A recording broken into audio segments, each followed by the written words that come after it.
ನಮಸ್ಕಾರ, ಶ್ರೀ ನ್ಯೂಸ್ಗೆ ಸ್ವಾಗತ. ನಾನು ಶ್ರೇಯಾ. ಇದೀಗ ಮುಖ್ಯಾಂಶಗಳು.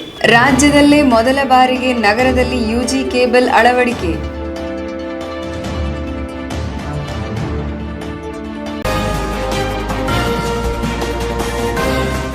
ರಾಷ್ಟ್ರೀಕೃತ ಬ್ಯಾಂಕ್ಗಳ ಸಾಲ ಮನ್ನಾಕ್ಕೆ ಆಗ್ರಹಿಸಿ ಪ್ರತಿಕೃತಿ ದಹನ.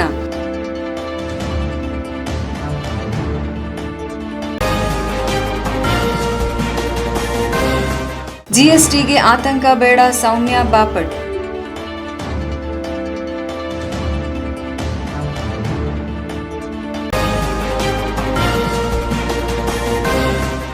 ವಿದ್ಯಾರ್ಥಿಗಳ ಬಸ್ ಪಾಸ್ಗೆ ಅಧಿಕಾರಿಗಳ ನಿರ್ಲಕ್ಷ್ಯ.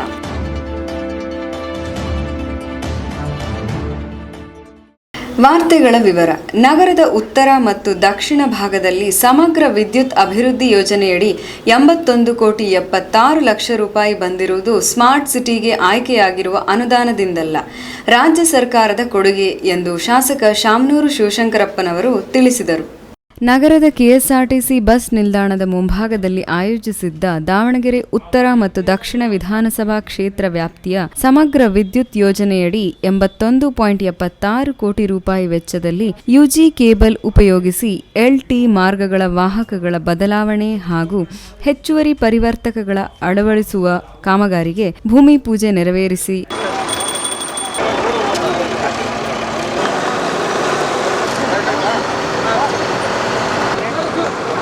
ನಂತರ ಮಾತನಾಡಿದ ಶಾಸಕ ಶಾಮನೂರು ಶಿವಶಂಕರಪ್ಪನವರು, ಕರ್ನಾಟಕದಲ್ಲಿ ಮೊಟ್ಟ ಮೊದಲ ಬಾರಿಗೆ ಯುಜಿ ಕೇಬಲ್ ಅಳವಡಿಕೆಯಾಗುತ್ತಿರುವುದು ಶ್ಲಾಘನೀಯ. ಕೇವಲ ವಿದೇಶಗಳಲ್ಲಿ ಯುಜಿ ಕೇಬಲ್ ಅಳವಡಿಕೆ ಮಾಡುತ್ತಿರುವುದನ್ನು ನೋಡಿದ್ದೆವು. ಆದರೆ ಇಂದು ನಮ್ಮ ನಗರದಲ್ಲಿ ಅಳವಡಿಕೆ ಮಾಡುತ್ತಿರುವುದು ಹೆಮ್ಮೆಯ ವಿಚಾರ. ಇದರಿಂದ ವಾಹನ ಸವಾರರಿಗೆ, ಜನರಿಗೆ, ರೈತರಿಗೆ, ವಿದ್ಯಾರ್ಥಿಗಳಿಗೆ ಯಾವುದೇ ರೀತಿ ತೊಂದರೆಯಾಗುವುದಿಲ್ಲ. ವಾರದ 24 ಗಂಟೆಗಳು ಸಹ ವಿದ್ಯುತ್ತನ್ನು ನೀಡಲಾಗುವುದು ಎಂದು ಅವರು ಹೇಳಿದರು. ಕೇಬಲ್ ಅಳವಡಿಸ್ತಕ್ಕಂಥದ್ದೈತಲ್ಲ, ನಾವೆಲ್ಲ ಹಿಂದೆ ಸುಮಾರು 20-25 ವರ್ಷ ಕೆಳಗೆ ಅಮೇರಿಕಾ, ಇಂಗ್ಲೆಂಡ್, ಫ್ರಾನ್ಸ್ ಅಂತ ದೇಶಗಳಿಗೆ ಹೋದಾಗ ಅಲ್ಲಿ ನೋಡ್ತಾ ಇದ್ವಿ. ಯಾಕಂದ್ರೆ ಈ ಕೇಬಲ್ ಅಳವಡಿಸೋದ್ರಿಂದ ಜನಗಳಿಗೆ ಏನು ತೊಂದರೆ ಆಗೋದಲ್ಲ, ನಾಗರಿಕರಿಗೆ. ಈ ಪೈಪ್ ಮತ್ತೆ ನೀರಿನ ಪೈಪ್ ರಸ್ತೆ, ನಾವು ಸಿಮೆಂಟ್ ರಸ್ತೆ ಮಾಡಬೇಕಾದ್ರೆ ಏನು ತಿಂಗಳ ಗಂಟೆ ಆಗುತ್ತೆ, ಆ ನಮೂನೆ ಇಲ್ಲ ಇದು. ಇದೇನಪ್ಪ ಅಂದರೆ ನೆಲದೊಳಗೆ ಪೈಪ್ ಹಾಕಿರ್ತಾರೆ, ಮಿಷನ್ನಿಂದ ಪೈಪ್ನಲ್ಲಿ ಈ ವೈರ್ನೆಲ್ಲ ಕಳಿಸ್ಕೊಡ್ತಾರೆ. ಅದರಿಂದ ಜನಗಳಿಗೆ ತೊಂದರೆ ಆಗೋದಿಲ್ಲ. ಇಡೀ 85 ಕೋಟಿಗಳ ಕಾಮಗಾರಿ ಕೂಡ 2 ತಿಂಗಳಲ್ಲೇ ಮುಕ್ತಾಯ ಆಗುತ್ತೆ. ಮತ್ತೆ ಹೊಸದಾಗಿ ಸ್ಯಾಂಕ್ಷನ್ ಆಗಿ 400 ಕೋಟಿ ಸ್ಯಾಂಕ್ಷನ್ ಆಗಿ ಮತ್ತೆ ಊರಿಗೆ ಪೂರ್ಣ ದಾವಣಗೆರೆಗೆ ಈ ಒಂದು ಕೇಬಲ್ ಅಳವಡಿಕೆ ಕಾರ್ಯಕ್ರಮ ಆಗಿ ವಾಹನಗಳಿಗಾಗಲಿ ಜನಗಳಿಗಾಗಲಿ ತೊಂದರೆ ಆಗೋದಿಲ್ಲ. ಯಾಕಂದ್ರೆ ಇರ್ತಕ್ಕಂಥ ಈ ಕಂಬಗಳೆಲ್ಲವೂ ಕೂಡ. ಇದೇ ವೇಳೆಯಲ್ಲಿ ಯುಜಿ ಕೇಬಲ್ ಸ್ಮಾರ್ಟ್ ಸಿಟಿ ಹಣವಲ್ಲ, ಇದು ಕಾಂಗ್ರೆಸ್ ಸರ್ಕಾರದ ಕೊಡುಗೆಯಾಗಿದೆ ಎಂದು ಹೇಳಿದರು. ಕಾರ್ಯಕ್ರಮದಲ್ಲಿ ಜಿಲ್ಲಾ ಉಸ್ತುವಾರಿ ಸಚಿವರಾದ ಎಸ್ ಮಲ್ಲಿಕಾರ್ಜುನ್ ರವರು, ಜಿಲ್ಲಾಧಿಕಾರಿಯಾದ ಡಿಎಸ್ ರಮೇಶ್ ರವರು, ಪೊಲೀಸ್ ವರಿಷ್ಠಾಧಿಕಾರಿ ಡಾಕ್ಟರ್ ಭೀಮಾಶಂಕರ್ ಗುಳೇತ್, ಮಹಾನಗರ ಮಹಾಪೌರರಾದ ಅನಿತಾಬಾಯಿ ಮಾಲ್ತೇಶ್ ಇನ್ನು ಮುಂತಾದವರು ಪಾಲ್ಗೊಂಡಿದ್ದರು. ರಾಷ್ಟ್ರೀಕೃತ ಬ್ಯಾಂಕ್ಗಳು ಹಾಗೂ ಸಹಕಾರಿ ಸಂಘಗಳ ಸಂಪೂರ್ಣ ಸಾಲ ಮನ್ನಾ ಮಾಡಬೇಕೆಂದು ಒತ್ತಾಯಿಸಿ ಜನಾಂದೋಲನಗಳ ಮಹಾಮೈತ್ರಿ ಒಕ್ಕೂಟ ಕಾರ್ಯಕರ್ತರು ಗಾಂಧಿ ವೃತ್ತದಲ್ಲಿಂದು ಕೇಂದ್ರ ಸರ್ಕಾರದ ವಿರುದ್ಧ ಪ್ರತಿಕೃತಿ ದಹಿಸಿ ಪ್ರತಿಭಟನೆ ನಡೆಸಿದರು. 3 ವರ್ಷಗಳ ಬರಗಾಲದಿಂದಾಗಿ ರೈತರು ಆತ್ಮಹತ್ಯೆ ಮಾಡಿಕೊಳ್ಳುತ್ತಿದ್ದು, ಇಡೀ ದೇಶದ 68% ರೈತರ ದೇಶವ್ಯಾಪ್ತಿ ಸಾಲ 52,000 ಕೋಟಿ ಇದ್ದು, ರೈತರ ತೋಟದ ಬೆಳೆಗಳು ಹಾಗೂ ಇನ್ನಿತರೆ ಬೆಳೆಗಳು ಹಾಳಾಗಿದ್ದು, ರೈತರು ಬದುಕಿನ ಬಗ್ಗೆ ಹೋರಾಟ ನಡೆಸುತ್ತಿರುವ ಪ್ರಯುಕ್ತ ಕೇಂದ್ರ ಸರ್ಕಾರ ಅತಿ ಶ್ರೀಮಂತ 100 ಜನಕ್ಕೆ 5,94,323 ಕೋಟಿ ಮನ್ನಾ ಮಾಡಿದ್ದು, ರೈತರ ಸಾಲ ಕೇವಲ 52,000 ಮಾತ್ರ ಇದೆ. ಆದ್ದರಿಂದ ರೈತರ ಸಂಪೂರ್ಣ ಸಾಲ ಮನ್ನಾ ಮಾಡಬೇಕು. ತೋಟದ ಬೆಳೆ ಸಂಪೂರ್ಣ ಹಾಳಾಗಿರುವಂತಹ ರೈತರಿಗೆ ಪ್ರತಿ ಎಕರೆಗೆ ಕನಿಷ್ಠ 5 ಲಕ್ಷ ರೂಪಾಯಿ ಪರಿಹಾರ ಧನವಾಗಿ ನೀಡಬೇಕೆಂದು ಜನಾಂದೋಲನಗಳ ಮಹಾಮೈತ್ರಿ ಕಾರ್ಯಕರ್ತರು ಇಂದು ನಗರದ ಗಾಂಧಿ ವೃತ್ತದಲ್ಲಿ ಪ್ರತಿಕೃತಿ ದಹಿಸಿ ಪ್ರತಿಭಟನೆ ನಡೆಸಿದರು.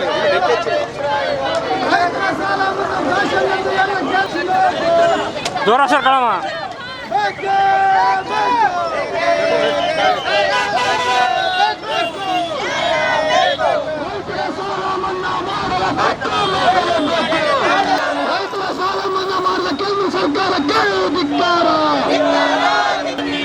ರೈತರ ಸಾಲ ಮನ್ನಾ ಫ್ಯಾಷನ್ ಎಂದು ಎಲ್ಲ ಸಚಿವರ ರಾಜೀನಾಮೆ ನೀಡಲೇಬೇಕು. ಪ್ರತಿಭಟನೆಯಲ್ಲಿ ರಾಜ್ಯ ಸರ್ಕಾರ ಸಹಕಾರಿ ಬ್ಯಾಂಕ್ಗಳಲ್ಲಿ 12,500 ಕೋಟಿ ಸಾಲ ಇದ್ದು ಕೇವಲ 8,025 ಕೋಟಿ ಸಾಲ ಮನ್ನಾ ಮಾಡಿದ್ದು, ಉಳಿದ 2,225 ಕೋಟಿ ರೂಪಾಯಿಗಳನ್ನು ಮನ್ನಾ ಮಾಡಿ ರೈತರಿಗೆ ಕೇಂದ್ರ ಮತ್ತು ರಾಜ್ಯ ಸರ್ಕಾರಗಳು ಕೂಡಲೇ ನಿರ್ಧಾರ ಕೈಗೊಂಡು ಆದೇಶ ಹೊರಡಿಸಬೇಕಾಗಿ ಇದೇ ವೇಳೆಯಲ್ಲಿ ಆಗ್ರಹಪಡಿಸಿದರು. ಜಿಎಸ್ಟಿ ಜಾರಿಯಿಂದ ಯಾರೂ ಹೆದರಬೇಕಿಲ್ಲ. ಇದರಿಂದ ಇಡೀ ದೇಶದಲ್ಲಿಯೇ ಏಕರೂಪ ತೆರಿಗೆ ವ್ಯವಸ್ಥೆ ಇರಲಿದೆ. ಈ ನೂತನ ತೆರಿಗೆಯಿಂದ ಯಾರಿಗೂ ತೊಂದರೆಯಾಗುವುದಿಲ್ಲವೆಂದು ದಾವಣಗೆರೆ ವಿಭಾಗದ ಸಹಾಯಕ ವಾಣಿಜ್ಯ ಆಯುಕ್ತರಾದ ಸೌಮ್ಯ ಬಾಪಟ್ ಅವರು ತಿಳಿಸಿದ್ದಾರೆ. ಜಿಲ್ಲಾ ವರದಿಗಾರರ ಕೂಟದಲ್ಲಿಂದು ಜಿಎಸ್ಟಿ ತೆರಿಗೆ ಕುರಿತು ಏರ್ಪಡಿಸಿದ್ದ ಸಂವಾದ ಕಾರ್ಯಕ್ರಮದಲ್ಲಿ ಭಾಗವಹಿಸಿ ಮಾತನಾಡಿದ ಸೌಮ್ಯ ಬಾಪಟ್ ಅವರು, ಜಿಎಸ್ಟಿ ತೆರಿಗೆ %0 %28 ವಿವಿಧ ಹಂತಗಳಲ್ಲಿ ಸರಕುಗಳಿಗೆ ತಕ್ಕಂತೆ ತೆರಿಗೆ ನಿಗದಿ ಮಾಡಿದ್ದು, ಸಿಜಿಎಸ್ಟಿ, ಎಸ್ಜಿಎಸ್ಟಿ, ಐಜಿಎಸ್ಟಿ ರಾಜ್ಯದಿಂದ ರಾಜ್ಯಕ್ಕೆ ಸರಕು ಮಾರಾಟವಾದಾಗ ವಿಧಿಸಲಾಗುವ ತೆರಿಗೆಯಾಗಿದೆ. ಇನ್ನು ಸಿಜಿಎಸ್ಟಿ, ಎಸ್ಜಿಎಸ್ಟಿ ಸಾಮಾನ್ಯವಾಗಿ ವಿಧಿಸುವ ತೆರಿಗೆಯಾಗಿದೆ. ದಿನಬಳಕೆ ವಸ್ತುಗಳ ಮೇಲೆ ತೆರಿಗೆ ವಿನಾಯಿತಿ ನೀಡಲಾಗಿದೆ. 20 ಲಕ್ಷದ ವಹಿವಾಟಿನವರೆಗೆ ಜಿಎಸ್ಟಿ ನೋಂದಣಿಗೆ ವಿನಾಯಿತಿ ನೀಡಲಾಗಿದ್ದು, ಚಿನ್ನ, ಕಡಿಮೆ ದರದ ಕಾರುಗಳಿಗೆ ತೆರಿಗೆ ಇಳಿಕೆಯಾದರೆ ದುಬಾರಿ ವಸ್ತುಗಳು ಹಾಗೂ ಐಷಾರಾಮಿ ಹೋಟೆಲ್ ಸೇವೆಯಲ್ಲಿ ತೆರಿಗೆಯನ್ನು ಹೆಚ್ಚಿಸಲಾಗಿದೆ. ಕೃಷಿ ಉತ್ಪನ್ನಗಳಿಗೆ ವಿನಾಯಿತಿ ಇದ್ದು, ಬ್ರ್ಯಾಂಡ್ ಉತ್ಪನ್ನಗಳಿಗೆ ಮಾತ್ರ ತೆರಿಗೆ ಬೀಳಲಿದೆ ಎಂದು ಪತ್ರಿಕಾಗೋಷ್ಠಿಯಲ್ಲಿ ತಿಳಿಸಿದರು. ಗೂಡ್ಸ್ ಅಂತ ಡಿಫೈನ್ ಮಾಡಿದ ಮೇಲೆ ಯಾವುದು ಗೂಡ್ಸ್ ಅಲ್ಲವೋ ಅದು ಸೇವೆ ಅಂತ ಹೇಳ್ಬಿಟ್ಟು, ಅಂದರೆ ನೀವು ಅದನ್ನ ಇಮ್ಯಾಜಿನ್ ಮಾಡ್ಕೋಬೋದು. ಇದು ಗೂಡ್ಸ್ ಹೌದು ಅಲ್ಲ ಅನ್ನೋ ನಿರ್ಧಾರ ಮಾಡೋದನ್ನ ನಿಮಗೆ ಗೊತ್ತಿದೆ. ಅಲ್ಲಿಗೆ ಸರಕು ಮತ್ತು ಸೇವಾ ತೆರಿಗೆಯನ್ನು ಕಾಯ್ದೆಯನ್ನು ತರಬೇಕಾದ್ರೆ ಅದು ಬಹಳ ಸಿಂಪಲ್ ಪ್ರೊಸೆಸ್, ಸರಳವಾದ ಪ್ರೊಸೆಸ್ ಅಲ್ಲ. ಯಾಕೆಂದರೆ ಸರಕಿನ ಮೇಲೆ ತೆರಿಗೆ ಹಾಕುವಂಥ ಅಧಿಕಾರ, ಮಾರಾಟದ ಹಂತದಲ್ಲಿ ತೆರಿಗೆಯನ್ನು ಹಾಕುವ ಅಧಿಕಾರ ರಾಜ್ಯ ಸರ್ಕಾರಗಳಿಗಿತ್ತು. ಹಾಗೆ ಮ್ಯಾನುಫ್ಯಾಕ್ಚರಿಂಗ್ ಸ್ಟೇಜಲ್ಲಿ ತೆರಿಗೆಗಳನ್ನು ಹಾಕುವಂಥ ಅಧಿಕ ಸರ್ಕಾರಗಳನ್ನು ಸಂಬಂಧಿಗಳನ್ನು ತೆಗೆದುಕೊಂಡು ರಾಜ್ಯ ಸರ್ಕಾರಕ್ಕೂ ಈ ಸೇವೆ ಮತ್ತು ಮ್ಯಾನುಫ್ಯಾಕ್ಚರಿಂಗ್ ಸೆಂಟ್ರಲ್ ಎಕ್ಸೈಸ್ ಅಂತಹ ಹಂತಗಳಲ್ಲಿ ತೆರಿಗೆ ಹಾಕುವಂಥ ಅಧಿಕಾರ, ಹಾಗೂ ಕೇಂದ್ರ ಸರ್ಕಾರದವರಿಗೆ ಮಾರಾಟದ ಹಂತದಲ್ಲಿ ತೆರಿಗೆ ಹಾಕುವ ಅಧಿಕಾರಗಳನ್ನು ತರಬೇಕು ಅಂದರೆ ನಮ್ಮ ಸಂವಿಧಾನದಲ್ಲಿ ತಿದ್ದುಪಡಿಗಳನ್ನು ಮಾಡಬೇಕಾಗಿದೆ. ಆ ಎಲ್ಲ ಸಂವಿಧಾನದ ತಿದ್ದುಪಡಿಯ ಪ್ರಕ್ರಿಯೆ ಪೂರ್ಣಗೊಂಡಿದೆ. ನಿಮಗೆ ಗೊತ್ತಿದೆ, ಸಿಜಿಎಸ್ಟಿ ಬಿಲ್ಗಳು ಪಾಸಾಗಿದೆ. ಸಿಜಿಎಸ್ಟಿ ರಾಜ್ಯ ಸರ್ಕಾರಗಳು ಕೂಡ ಎಲ್ಲ ಒಪ್ಪಿಗೆ ಕೊಟ್ಟು ಎಸ್ಜಿಎಸ್ಟಿ ಬಿಲ್ಗಳನ್ನು ತಮ್ಮ ತಮ್ಮ ರಾಜ್ಯ ಸರ್ಕಾರಗಳ ಮಟ್ಟದಲ್ಲಿ ಪಾಸ್ ಮಾಡಿದ್ದಾರೆ. ಅಲ್ಲಿಗೆ ಜುಲೈ 1ನೇ ತಾರೀಕಿಂದ ಜಿಎಸ್ಟಿ ಜಾರಿಗೆ ಬಂದಿದೆ. ಜಿಎಸ್ಟಿನಲ್ಲಿ 3 ಹಂತದ ಟ್ಯಾಕ್ಸ್ಗಳಿವೆ. CGST, central goods service. ವಿದ್ಯಾರ್ಥಿಗಳಿಗೆ ಬಸ್ ಪಾಸ್ ನೀಡಲು ಕೆಎಸ್ಆರ್ಟಿಸಿ ಅಧಿಕಾರಿಗಳು ನಿರ್ಲಕ್ಷ್ಯ ತೋರಿದ್ದು, ಸುವರ್ಣ ಕರ್ನಾಟಕ ವೇದಿಕೆ ಕಾರ್ಯಕರ್ತರ ಕೆಂಗಣ್ಣಿಗೆ ಗುರಿಯಾಗಿದೆ. ಆವರಗೆರೆ ಮತ್ತು ಸುತ್ತಮುತ್ತಲ ನಗರಗಳಿಂದ ಬರುವ ವಿದ್ಯಾರ್ಥಿಗಳು ಖಾಸಗಿ ಬಸ್ ನಿಲ್ದಾಣಕ್ಕೆ ಬಂದು ವಿಶ್ವವಿದ್ಯಾನಿಲಯ, ಪಿಜೆ ಬಡಾವಣೆ, ನಿಟುವಳ್ಳಿ, HKR ಸರ್ಕಲ್, ಇನ್ನು ಸುತ್ತಮುತ್ತಲಿನ ಕಾಲೇಜುಗಳಿಗೆ ಬರುವ ವಿದ್ಯಾರ್ಥಿಗಳಿಗೆ ನಗರ ಸಾರಿಗೆ ಕೆಎಸ್ಆರ್ಟಿಸಿ ಬಸ್ಗಳಲ್ಲಿ ಬಸ್ ಪಾಸ್ ಕೊಡುವುದಕ್ಕೆ ಬರುವುದಿಲ್ಲ ಎಂದು ಅಧಿಕಾರಿಗಳು ಹೇಳುತ್ತಾರೆ ಎಂದು ಸುವರ್ಣ ಕರ್ನಾಟಕ ವೇದಿಕೆ ಪರಶುರಾಮ್ ಅವರು ಇಂದು ತಿಳಿಸಿದರು. ಮ್ಯಾನೇಜರ್ ಆಗಿರ್ಬೋದು, ಬಸ್ ಪಾಸ್ ಕೊಡೋ ಅಧಿಕಾರಿ ಇರ್ಬೋದು, ವಿದ್ಯಾರ್ಥಿಗಳಿಗೆ ಅನ್ಯಾಯ ಮಾಡ್ತಾ ಇದ್ದಾರೆ. ಯಾವ ರೀತಿ ಅಂದರೆ, ಉದಾಹರಣೆಗೆ ಆವರಗೆರೆಯಿಂದ HKR ಸರ್ಕಲ್ಗೆ ಹೋಗ್ಬೇಕಂತ ಇರೋ ವಿದ್ಯಾರ್ಥಿಗೆ ಕೇವಲ ಖಾಸಗಿ ಬಸ್ ಮಟ್ಟ ಮಾತ್ರ ಕೊಡ್ತೀವಿ, ಅಲ್ಲಿಂದ ಆ ಕಡೆಗೆ ನೀವು ದುಡ್ಡು ಕೊಟ್ಟು ಪಾವತಿ ಮಾಡಿ ಹೋಗಬೇಕು ಅಂತ ಹೇಳ್ತಾ ಇದ್ದಾರೆ. ಅವರು ನಗರದಲ್ಲಿ ಅಲ್ಲಿಯೂ ಸಹಿತ ಬಸ್ ಇದ್ದಾವೆ, ಯಾಕೆ ಕೊಡ್ತಾ ಇಲ್ಲ? ಮಕ್ಕಳಿಗೆ, ವಿದ್ಯಾರ್ಥಿಗಳು ಭಾಳ ತೊಂದರೆ ಆಗ್ತಾ ಇದೆ. ಇದನ್ನು ಆದಷ್ಟು ಬೇಗ ಬಗೆಹರಿಸಬೇಕಂತ ಡಿಪೋ ಮ್ಯಾನೇಜರ್ ಬಗೆಹರಿಸಬೇಕಂತ ನಾವು ಕೇಳ್ಕೊಳ್ತಾ ಇದ್ದೇವೆ. ನಗರ ಸಾರಿಗೆಯಲ್ಲಿ ಎಲ್ಲ ಮಕ್ಕಳಿಗೂ ಸಹ ತೊಂದರೆ ಆಗ್ತಾ ಇದೆ. ನಗರ ಸುತ್ತಮುತ್ತ ಇರ್ತಕ್ಕಂಥ ಪ್ರದೇಶದಲ್ಲಿ ಇರ್ತಕ್ಕಂಥ ಎಲ್ಲ ಮಕ್ಕಳಿಗೆ, ವಿದ್ಯಾರ್ಥಿಗಳಿಗೆ ಸರಿಯಾದ ರೀತಿಯಲ್ಲಿ ಬಸ್ ಪಾಸ್ ವಿತರಣೆ ಮಾಡ್ತಾ ಇಲ್ಲ. ಅರ್ಧಕ್ಕೆ ಕೊಡ್ತೇವೆ, ಇನ್ನು ಅರ್ಧದಿಂದ ನೀವು ಬಸ್ ಅಮೌಂಟ್ ಹಣ ಕೊಟ್ಟು ಹೋಗ್ಬೇಕಂತ ಹೇಳ್ತಾ ಇದ್ದಾರೆ. ಪ್ರತಿಭಟನಾಕಾರರು ನಗರದಲ್ಲಿ ಕೆಎಸ್ಆರ್ಟಿಸಿ ಬಸ್ ನಿಲ್ದಾಣದ ಮುಂದೆ ಪ್ರತಿಭಟನೆ ನಡೆಸಿದರು.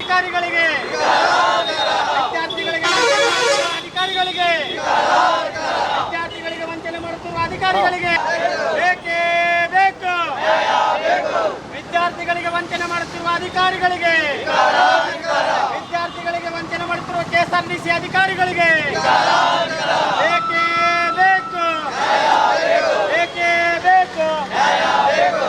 ಏನೇ ಬರಲಿ, ಏನೇ ಬರಲಿ.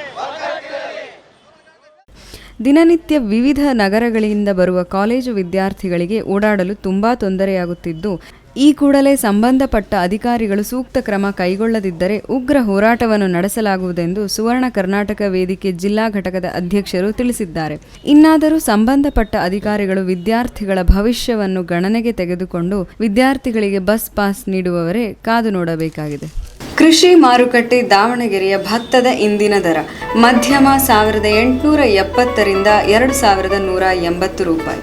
ಶನಿವಾರಪೇಟೆಯ ಬೆಂಗಳೂರಿನ ಇಂದಿನ ದರ ಅಪರಂಜಿ ಚಿನ್ನ 10 ಗ್ರಾಂಗೆ 29,390 ರೂಪಾಯಿ. 22 ಕ್ಯಾರೆಟ್ ಚಿನ್ನ 10 ಗ್ರಾಂಗೆ 27,490 ರೂಪಾಯಿ. ಬೆಳ್ಳಿ 1 ಕೆಜಿಗೆ 41,360 ರೂಪಾಯಿ. ಈಗ ಮತ್ತೊಮ್ಮೆ ಮುಖ್ಯಾಂಶಗಳು. ರಾಜ್ಯದಲ್ಲೇ ಮೊದಲ ಬಾರಿಗೆ ನಗರದಲ್ಲಿ ಯುಜಿ ಕೇಬಲ್ ಅಳವಡಿಕೆ.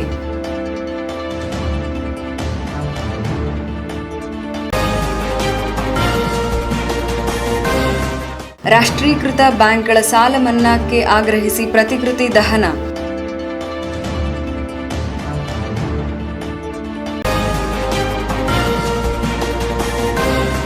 ಜಿಎಸ್ಟಿಗೆ ಆತಂಕ ಬೇಡ, ಸೌಮ್ಯ ಬಾಪಟ್.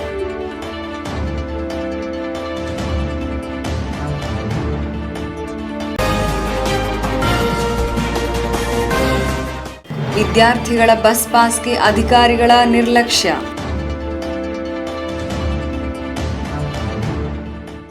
ಇದೇ ಈ ಹೊತ್ತಿನ ಸ್ಥಳೀಯ ಸುದ್ದಿ ಸಮಾಚಾರ. ಶ್ರೀ ನ್ಯೂಸ್ ಅಂದ್ರೆ ನೈಜತೆಯ ಪ್ರತಿಬಿಂಬ.